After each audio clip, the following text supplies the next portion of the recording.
Hi friends, இப்போ நான் திரும்பி என்ன பண்ண போறேன்னா, அந்த டிராகன் ஃப்ரூட்லேருந்து விதைகள் வந்து சில ஒரு 30 விதைகள் வந்து எடுத்திருக்கேன். 30-40 விதைகள் இருக்கும். அதை வந்து எடுத்திருக்கேன். இப்போ திரும்பி இது நடப்போம். நான் இந்த சின்ன சட்டியில் செம்மண் போட்டிருக்கேன். ஆல்ரெடி எப்போ வேறு செடிக்காக போட்டது, அந்த செடி முளைக்கல. இந்த டிராகன் ஃப்ரூட் சாப்பிடும்போது அந்த விதைகளெல்லாம் தனியாக எடுத்துக்கிட்டேன். ஒரு 40 விதைகள் எடுத்துக்கிட்டு இப்போது நான் இந்த சின்ன சட்டியில் செம்மண் இருக்குது. இந்த சட்டியில் மண் ஈரமாக இருக்குது. பாருங்க, மழை பெய்ஞ்சது. மழை பெஞ்சு நேற்று நைட்டு. அதனால் இப்போது இந்த விதைகள் வந்து இந்த 40 விதைகளும் இதில் நட போகிறேன். அதில் எத்தனை வரப்போகுது, எத்தனை வராமல் போகுது தெரியல. மொத்தத்தில் இது முளைக்குமா முளைக்காதுன்னு எனக்கு ஒரு டவுட்டாக இருக்குது. ஏன்னா நான் நிறைய பேர் பார்த்துருக்கேன் யூடியூப் சேனல்லாம். அந்த டிராகன் ஃப்ரூட்டோட தண்டு இருக்குல்ல, அந்த தண்டு தான் நடுவாங்க. அவங்க இந்த டிராகன் ஃப்ரூட் விவசாயம் செய்கிறாங்கல்ல, அவங்க நிலத்தில் வந்து அந்த டிராகன் ஃப்ரூட்டோட அந்த தண்டு தான் எடுத்து வந்து கீழே சைடு சீவிட்டு அப்புறமா வைப்பாங்க. ஆனால் நான் இங்கிலீஷ் சேனலில் பார்த்துருக்கேன். இது மாதிரி டிராகன் ஃப்ரூட்டில் இது மாதிரி விதைகள் எடுத்து அது ஒரு துணி மேலே வச்சு அப்படி மண்ணில் வச்சு அப்படியே வைப்பாங்க. ஒரு வாரம் 10 நாள் நினைக்கிறேன், 10-15 நாள் நினைக்கிறேன். அது கழிச்சு பார்த்தா சின்ன செடி முளைச்சிருக்கும். இப்போ அந்த மாதிரி தான் நான் பண்ண போகிறேன். முளைக்கிறதில்ல, முளைச்சிடுறேன். எங்கள் வீட்டுக்கு முன்னாடி கொஞ்சம் இடம் இருக்குது. அந்த இடத்துல நடலாம் இருக்குங்க. ஒரு வேளை வந்தால் நடலாம் இருக்கேன். பார்க்கலாம், ட்ரை பண்ணி பார்ப்போம். மனிதனால் முடியாதது எதுவும் இல்லை. அதே போல் இந்த செடியும் வளரும்னு நினைக்கிறேன். ஒரு சின்ன நம்பிக்கை தான். ஒரு 100% ஒரு 10% நம்பிக்கை இருக்குது. பார்க்கலாம், அந்த கடவுள் முடிஞ்சதில் வந்தால் ஒரு 4-5 செடி வந்தால் கூட போதும், இல்லை 2-3 செடி வந்தால் கூட போதும். அப்படியே செடி வச்சு பயிர் பண்ணி அப்படியே அந்த செடி வச்சு நட்டு ஒரு 4-5 பழம் வச்சு ஒன்றா வச்சு சாப்பிடணும். ஒரே ஒரு பழத்தை வச்சு சாப்பிட்டா போர் அடிக்குது. சூப்பராக இருக்குதுங்க. செம்ம வேறு லெவல் டேஸ்ட்டு. ஏக்கமாக இருக்குது சாப்பிடுவோம், இன்னும் சாப்பிடணும்னு சொல்லிட்டு. அதனால் ஒரு 10 பழமாக வச்சு சாப்பிட்டா எப்படி இருக்கும், வேறு லெவலில் இருக்குல்ல. அதனால் இந்த விதையை வந்து நான் நட போகிறேன். டிராகன் ஃப்ரூட் நடுறதுக்காக 2 காட்டன் துணி எடுத்துனேன். என்கிட்ட ஏன்னா அது ஜன்னல் மாதிரி இருக்கணும் காட்டன் துணி, ஆனால் அது மாதிரி இல்லை நம்ம வீட்டில். ஸோ ஒரு லிங்கு துணி, இந்த விதேஷ துணி, அதை கொஞ்சம் கிழிச்சிக்கிட்டேன். பார்க்கலாம், இதில் எக்ஸ்பெரிமெண்ட் செஞ்சு பார்க்கலாம் எப்படி நடுறது. இப்போ 2 துணி இருக்கு. 2 துணியில்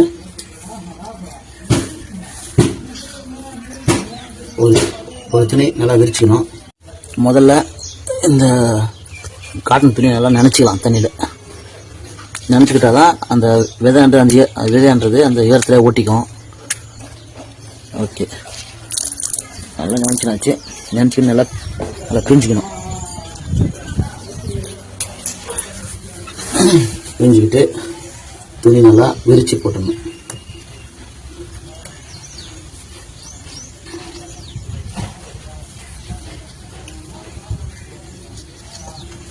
இந்த மாதிரி நல்லா விரிச்சு போட்டணும். அப்புறம் இந்த டிராகன் ஃப்ரூட் வேலை இருக்குல்ல, அது கையில் ஒன்றும் எடுக்க முடியாது. அதனால் ஒரு குச்சி எடுத்துக்கணும். ஒரு குச்சி எடுத்துன்னு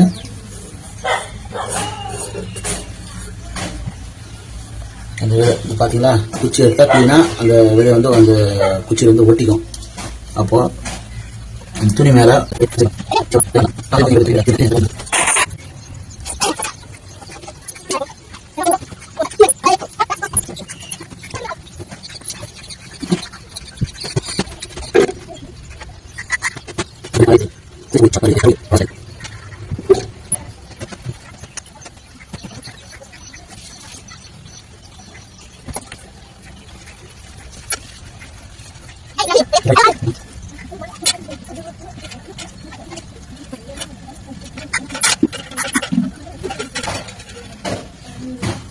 ஓகே, எல்லா விதைகளும் லைனாக வச்சுட்டேன். நிறைய இருக்குது, சுமார் ஒரு 40 விதை இருக்குது. பாருங்கள், இது ஒரு ஒயிட் துணி இருந்தால் நல்லா தெரியும் விதைகள். இது வந்து சிமெண்ட் கலரில் இருக்குது. இந்த லிங்கு துணி ஓரளவுக்கு தெரியும் நினைக்கிறேன். இப்போது இது மேலே வந்து கொஞ்சம் மண் தூவிக்கணும் லைட்டாக.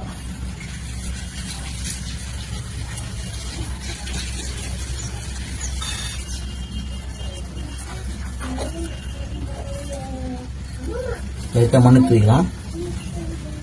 அப்புறம் இதோட கொஞ்சம் சாம்பல் சேர்த்துக்கணும். நம்ம வீட்டில் அடுப்பில் இருக்குல்ல சாம்பல், அது கொஞ்சம் சேர்த்துக்கலாம். மண் போட்டாச்சு. இப்போ இது மாதிரி லைட்டாக சாம்பல் கொஞ்சம் போட போகிறோம். சாம்பல் கொஞ்சம் எடுத்தாச்சு. சாம்பல் வந்து தூளா இல்லை, ஏன்னா நைட்டு வந்து மழை பெஞ்சனால அடுப்பில் சாம்பலாம் மொத்தம் நனைஞ்சிச்சு. அது கொஞ்சம் ஈரமாக தான் இருக்குது.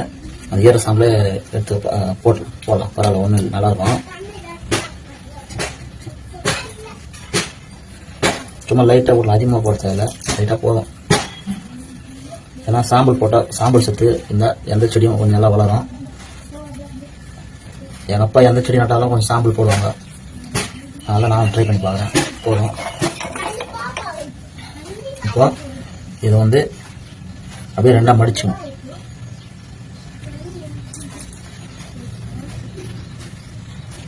இந்த மச்சம் மொத்தம் ஒன்றாகி போச்சு. சரி, இது மேலே ஒரு துணி போட்டுக்கலாம்.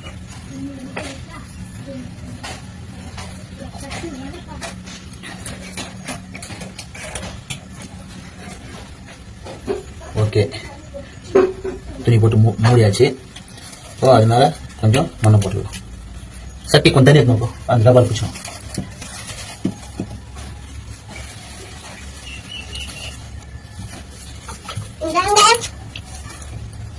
கீரை கீரை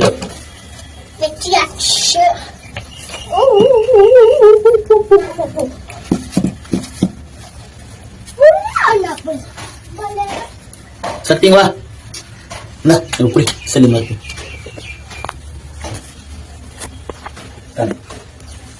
சரிதா? கிட்ட கிட்ட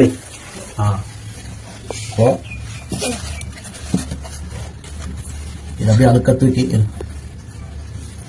அப்படியே அழுக்கா தூக்கி இந்த சட்டியில் வச்சிடலாம், அந்த மண்ணோட சேர்த்து. காணி வச்சிடலாம். வச்சுட்டு காணி அப்படியே அப்படியே கொஞ்சம் தண்ணி தெளிச்சு விட்டுலாம்.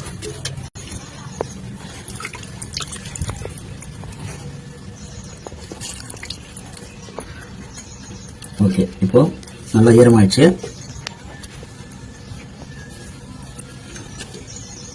இப்போ இந்த சட்டியில் செம்மண் வச்சு இப்போ டிராகன் விதையெல்லாம் இதில் நட்டாச்சு. இப்போ எத்தனை நாள் கழிச்சு இந்த விதைகள் வந்து முளைக்கு போகுதுன்னு தெரியல, பார்க்கலாம். கடவுளை வேண்டிக்கலாம், நீங்களும் வேண்டிக்கங்க, ஒரு 10 செடியாக வச்சு வரணும்னு சொல்லிட்டு. இது ஏன் இங்கே இந்த நயலில் வச்சோன்னா, வெளியில் அந்த மொட்டை மாடியில் வச்சா மழை பெஞ்சு, ஏன்னா இப்போ மழை காலம் வந்து மழை பெஞ்சு இருக்குது. ஒருவேளை மழை பெஞ்சிருந்தால் இந்த சட்டியில் வந்து தண்ணி ரொம்ப நினைச்சுன்னா வெளியே வந்து அழுகிடும். அதனால தான் நயலில் வச்சிட்டேன், ஈரம் பண்ணி வச்சிட்டேன். அவ்வளோதான், இப்போ அப்படியே இருக்கட்டும். அவ்வளோதான் ஃப்ரெண்ட்ஸ். இப்போ அந்த டிராகன் ஃப்ரூட் விதைகள் வந்து முளைச்சி வந்தேன்னா உங்களுக்கு ஒரு வீடியோவை போடுறேன். அது வரைக்கும் காத்து நிற்போம். இந்த வீடியோ பிடிச்சிருந்தா லைக் பண்ணுங்கள், ஷேர் பண்ணுங்கள், சப்ஸ்கிரைப் பண்ணுங்கள்.